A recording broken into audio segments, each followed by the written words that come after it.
पता चल दिया। स्नान किया दीदा देख रहे। मैग्नेटिक सबस्टेंस के क्लासिफिकेशन बाबू 3 प्रकार से होता है। पहला होता है डाईमैग्नेटिक सबस्टेंस, डाईमैग्नेटिक, पैरामैग्नेटिक और फेरोमैग्नेटिक। होता है प्रतिचुंबकीय, पारा में होता है अनुचुंबकीय और फेरो होता है लोह चुंबकीय।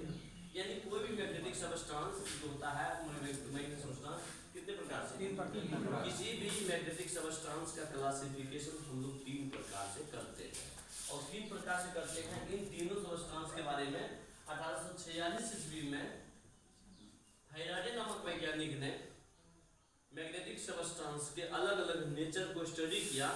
अलग अलग नेचर को स्टडी करने के बाद उन्होंने मैग्नेटिक सबस्टेंस को 3 कैटेगरी में डिवाइड किया। तीन कैटेगरी में।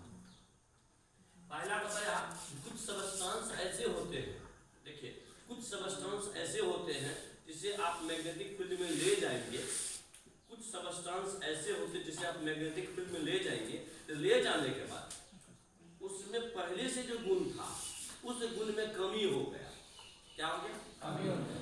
कुछ सबस्टेंस ऐसे हैं जिसे मैग्नेटिक सबस्टेंस में ले गए, यानी सबस्टेंस है आपके पास और इसको आप लेके गए कहां पे बाबू? मैग्नेटिक फील्ड में लेके गए। बी फैक्टर मैग्नेटिक फील्ड, यानी सबस्टेंस को आप मैग्नेटिक फील्ड में ले गए। ले जाने के बाद आप लोग देखते हैं ये इस सबस्टेंस में जो चुंबकीय गुण था, इसमें जो मैग्नेटिक गुण था, मैग्नेटिक जो गुण था वो क्या हो गया? कम हो गया।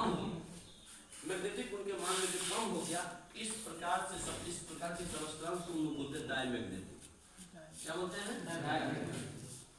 Diamagnetic substance. ठीक है, यानी कहने का मतलब जैसे आपका हो जाएगा Ag, Cu हो जाएगा, Hg हो जाएगा, H2O हो जाएगा, है ना, NaCl हो जाएगा, ये चीज लगा। मतलब इस प्रकार के ये एक ऐसा सबस्टेंस है जिसे हम कहाँ ले जाएंगे? फील्ड में ले जाने के बाद इसके मैग्नेटिक गुण के मान में कमी हुआ तो क्या नाम इसका दे दिया हमने? डाईमैग्नेटिक। इसको हिंदी में बोलते हैं प्रतिचुंबकीय। क्या बोलते हैं? प्रतिचुंबकीय। Concept clear? देखिए ये प्रतिचुंबकीय पदार्थ जो होते हैं बाबूले, सॉलिड में भी होते हैं, लिक्विड में भी होते हैं और गैस में भी होते हैं। कंसेप्ट समझिएगा, दिखा देंगे। 1 नंबर में तो हो गया। 2 नंबर बाबूले कुछ ऐसे सबस्टेंस हैं जिसे आप कहां ले गए? मैग्नेटिक फील्ड में ले गए। कुछ ऐसे सबस्टेंस हैं जिसे आप मैग्नेटिक फील्ड में ले गए। मैग्नेटिक फील्ड में ले जाने के बाद आपने देखा पहले जो इसका गुण था, यानी इस सबस्टेंस का जो पहले गुण था उसमें से कुछ ज्यादा हो गया। पहले जितना था उससे कुछ ज्यादा गुण हो गया, अब हुआ ज्यादा। ठीक है, पहले जो मैग्नेटिक सबस्टेंस था, मैग्नेटिक सबस्टेंस को आपने लाया किसी फील्ड में, अब फील्ड में लाने के बाद आपने देखा उसमें जो चुंबकीय शक्ति थी, चुंबकीय गुण था, वो पहले की अपेक्षा क्या हो गया?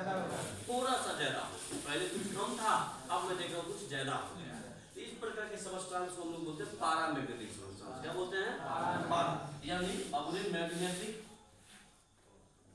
गुण जो होगा इसका थोड़ा सा क्या हो गया? बढ़ गया। देखिए इसमें कम हो रहा है, इसमें थोड़ा सा क्या हो रहा है? बढ़ रहा है बाबू रे। यानी जब बढ़ रहा है इसका नाम हो गया, हम लोगों ने दिया पारा मैग्नेटिक सबस्टेंस। ठीक है, हिंदी में इसको बोलते हैं बाबू रे अनु। क्या बोलते हैं? अनु चुंबकीय पदार्थ। जैसे बाबू रे इसमें एल्युमिनियम हो जाएगा, सोडियम हो जाएगा, CuCl2 हो जाएगा, कॉपर क्लोराइड जिसको बोलते हैं। ठीक है, प्लेटिनम हो जाएगा, यानी पहले से कुछ क्या हो गया? ज्यादा हो गया। तीसरा सबसे इंपॉर्टेंट बाबू रे, कुछ ऐसे सबस्टेंस हैं आज समझ में, जिसे आप कहाँ ले गए? फील्ड में ले गए। फील्ड में ले जाने के बाद आपने देखा इसके मैग्नेटिक जो गुण था पहले की अपेक्षा क्या हो गया? बहुत ज्यादा हो गया। पहले की अपेक्षा बहुत ज्यादा हो गया। यानी कुछ ऐसे सबस्टांस जिससे मैग्नेटिक फील्ड में ले जाने के बाद आपने देखा कि यह इसका जो चुंबकीय गुण है वो पहले की अपेक्षा क्या हो गया, बहुत बहुत ज्यादा हो गया। तो इस प्रकार के सबस्टांस को हम लोग बोलते हैं सर जी लौह चुंबकीय। क्या बोलते हैं? लौह चुंबकीय, जिसको हम लोग बोलते हैं फेरो। क्या बोलते हैं? फेरो मैग्नेटिक सबस्टांस। इसका एग्जांपल हो जाएगा सर जी, बताइए तो। लोहा होगा, निकेल होगा, कोबाल्ट होगा, एलॉय होगा। एलॉय मतलब क्या होता है? मिश्र धातु। क्या होता है जी? तो कहने का मतलब देखिए, कुछ ऐसे सबस्टांस जिसे आपने मैग्नेटिक फील्ड में ले गया, मैग्नेटिक फील्ड में ले जाने के बाद यदि उसके चुंबकीय गुण में कुछ कमी आई, पहले की अपेक्षा कुछ कमी हो गई, तो हम लोगों ने क्या बोला? डायमैग्नेटिक। फॉर एग्जांपल, अच्छा डायमैग्नेटिक जो काम करेगा वो सॉलिड के लिए भी, लिक्विड के लिए और गैस के लिए। फिर सेकंड में बताया मैंने कुछ ऐसे सबस्टांस जिसे मैंने मैग्नेटिक फील्ड में ले गया, ले जाने के बाद मैंने देखा इसके मैग्नेटिक फील्ड में पहले की अपेक्षा कुछ ज्यादा हो गया। पहले कुछ कम था, अब क्या हो गया बाप रे? कुछ ज्यादा हो गया। इसको हम लोगों ने बोला paramagnetic substance. For example aluminium, sodium, copper, chloride, platinum, etc। यानी ये पहले कुछ और गुण था, जब इसको फील्ड में लाएंगे ना थोड़ा क्या हो जाएगा? पहले से थोड़ा ज्यादा हो जाएगा, है ना। ये भी याद रखिएगा सॉलिड, लिक्विड और गैस, यानी एस, एल और जी तीनों में काम करता है। यानी डाई और पारा दोनों, सॉलिड, लिक्विड और गैस तीनों में काम करता है। ना इधर देखिए सबस्टांस, ऐसे सबस्टांस जिसको अपने फील्ड में ले गया, ले जाने के बाद मैग्नेटिक गुण इसका बहुत ज्यादा होता है, पहले जितना था उससे बहुत ज्यादा। देखिए फॉर एग्जांपल लोहा को जब लाते थे चुंबक के पास, बड़ी तेजी से चिपकता है। इसका मतलब गुण ज्यादा कि कम? ज्यादा। तो बाबू ने इसको हम लोग बोलते हैं फेरोमैग्नेटिक सबस्टांस, जिसको हम लोग बोलते हैं लौह चुंबकीय, जिसमें लोहे की मात्रा हो। जैसे बाबू एग्जांपल में iron, nickel, cobalt, alloy. Alloy मतलब मिश्र धातु, धातुओं का मिश्रण, अलग अलग धातु का क्या है? मिश्रण। इसको बोलते हैं मिश्र धातु। लोहा में हम मिला दिए बाबू ने, सपोज कोबाल्ट को मिला, तो आयरन कोबाल्ट हो जाएगा। लोहा में हम निकेल को मिला दिए, आयरन निकेल हो जाएगा। उसको हम लोग एलॉय बोलेंगे। क्या बोलेंगे? मिश्र धातु बोलेंगे। इन सब में क्या होता है ना, पहले की अपेक्षा बहुत ज्यादा हो जाता है। याद रखिएगा फेरोमैग्नेटिक सबस्टांस केवल सॉलिड सबस्टांस के लिए ही लागू होता है।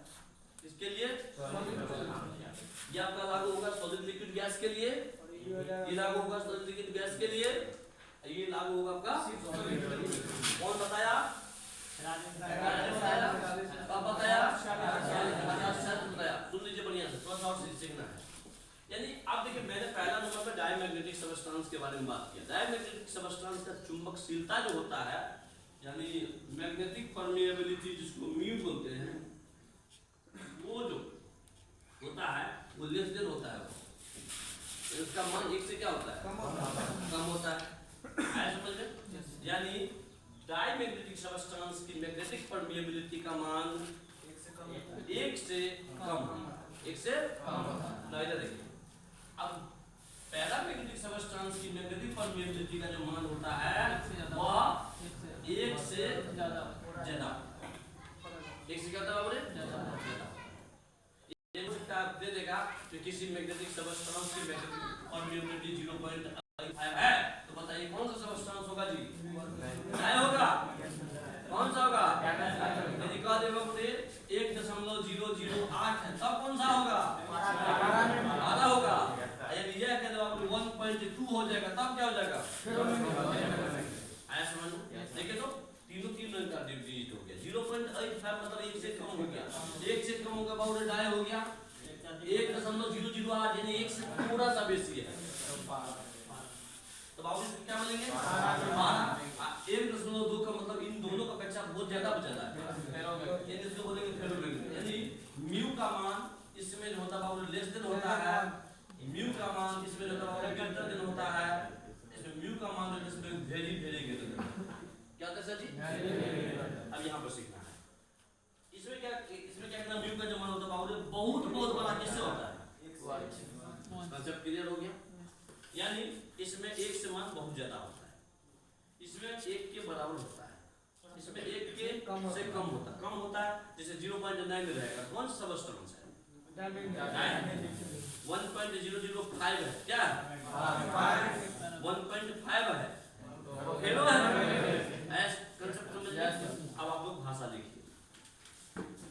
हेडिंग डाल दीजिए और भाषा लिखिए।